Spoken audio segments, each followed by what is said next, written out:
Welcome to Kenton's videos. Enjoy the video. You start by turning gestures on in Settings.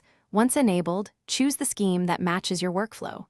You want full gesture for the cleanest navigation, but 2-button can be easier at first. Make sure you're using the system or compatible launcher so gestures aren't blocked. Try the basic swipe up to go home, swipe from the edge for back, and swipe up then hold for overview. Practice these immediately so muscle memory begins forming. Once you've learned the basics, practice each motion deliberately. Short swipes, long swipes, and diagonal motions. This builds accuracy. Then make adjustments. Change sensitivity and gesture hint timing so the phone recognizes your inputs reliably. If apps conflict, allow system gestures in their app settings or disable their custom nav. Make sure to test gestures in split screen and during calls. You'll catch timing issues. Repeat that you finish by personalizing shortcuts and verifying behavior across commonly used apps.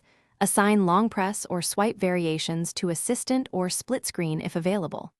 Test with messaging, browser, and camera so you spot edge case failures. If gestures stop working, restart the device first.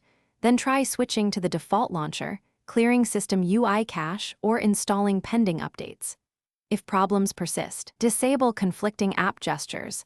This fixes most issues and keeps your navigation reliable.